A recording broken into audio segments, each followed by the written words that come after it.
On this week's show, we've got 5.4 patch notes to go over and the just announced new champion, Bard. All that and more on this week's Waypoint.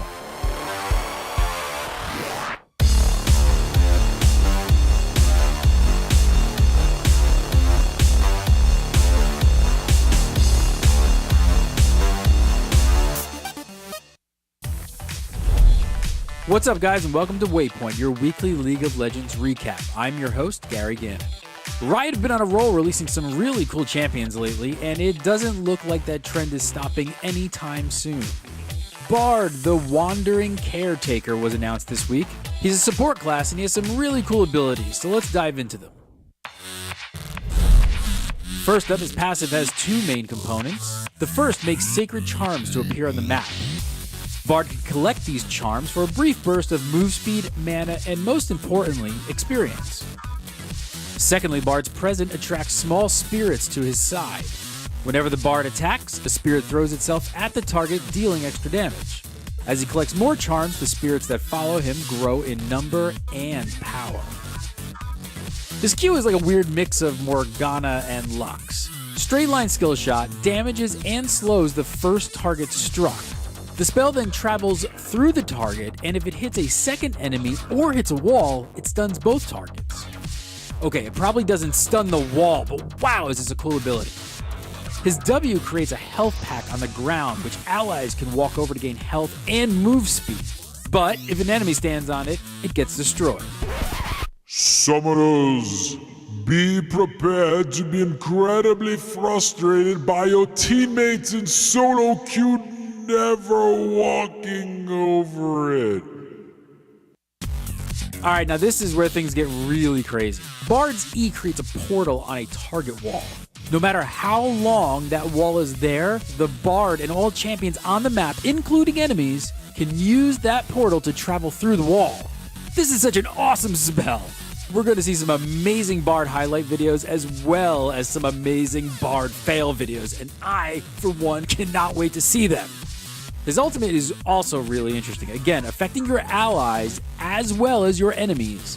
In a good-sized AoE, all units in the target area, including turrets, are frozen in stasis. All frozen units are immune to damage for the duration of the effect. This is absolutely nuts and such a powerful ability in teamfights. You don't always have to freeze your own team, but if you do, as long as you freeze the enemy carries in the process, who cares? Bard looks like a top-tier support, unless his numbers completely suck, which I doubt. Next up, moving on to the patch 5.4 notes, we've got some really interesting things to talk about this week. I want to start with Kassadin, because last episode we mentioned the massive range nerf to his ultimate that was in testing on the PvE. Well, guess what? It's not in testing anymore. It's actually hit live servers. His ultimate range has gone from 700 to 450, which is about as far as a flash. To compensate, the base cost of Riftwalk costs 15 less mana. This seriously has to be one of the most heavy-handed nerfs we've seen from Riot in a long time. Moving on, Janna's passive no longer gives her bonus move speed, but that's a wash because the passive on her W gives her more. What her passive does now is it basically gives her a free pair of captain's boots. Allies moving towards Janna run faster and even more so than before, from 5% to 8% with a decently increased range too. Looks like she'll still be top tier and probably actually better in some comps now. Jarvan's completely dominated the jungle in Season 5, so it's no surprise to see Riot toning him down a bit. The way they've done it though is pretty interesting. His flag no longer grants passive armor, and to compensate, he gets 3 more base armor. It's hard to say how much this is actually going to hurt him, but it does look like it'll be a noticeable nerf. Next up, let's talk Kalista. Now that people have learned to play her, she has been kicking ass and putting out huge numbers in competitive play. Riot have nerfed the time it takes between the start of her auto attacks and the moment it fires, which, because of her passive, makes her jump around a lot less. It still scales well with her attack speed, but not quite as well as it did before.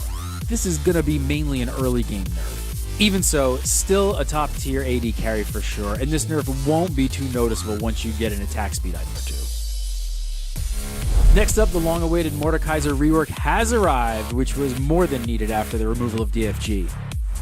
For starters, he has 5 less base health regen, but his Q and W cost less health to cast. Maybe slightly worse in the laning phase, but we'll have to wait and see. His Q now grants 75 more range for the attack, which is great, and his revamped W can now be cast upon an ally to give both targets the effect. That's going to be super useful for engages, ganks, and protecting your backline. Mordekaiser's E remains the same, but his ultimate's changed quite a bit. Enslaved champions no longer give attack damage. Instead, they give him 25% of their bonus health and 30% of their ability power. Enslaved champions no longer gain 75% of Mordekaiser's AP and no longer gain 75% of his total attack damage. Instead, they get 25, 50, 100 attack damage, depending on the rank. Next up, Veigar changes. Another champion who was really hurt by the removal of DFG, although surprisingly he started appearing in the support role in 5.3. This rework looks like it's going to hurt Veigar as a support champ, although it might bring him back to mid. His Q is now an 850 range skill shot that passes through the first target and stops on the second, damaging both. His W, which is the meteor that comes down from the sky, is the same, other than a mana cost and cooldown buff. In this case, though, the same also means still incredibly hard to land. It's going to be even harder to land thanks to the change to his AoE stun. The cost and cooldown have been buffed, and its range has gone up by 50, which is nice. However, there's now a 0.75 second delay before it appears, which is pretty painful if your opponents are awake. Finally, his ultimate's cost and cooldown were buffed, but his AP ratio has gone slightly down, although it is still a massive 1.0 ratio. Alright, next up, Zilean received some changes. His Q is now a skill shot, which I'm always a fan of. It sticks to the first enemy or ally hit and then explodes after a few seconds. And check this out. If you double bomb someone, the first bomb blows up and stuns all enemies in the area for 1.5 seconds. This will be sick in team fights. The duration of his E speed up or slow has been severely nerfed, but the slow amount is now 99% at rank 5, which is absolutely insane. It may as well be a root at that point.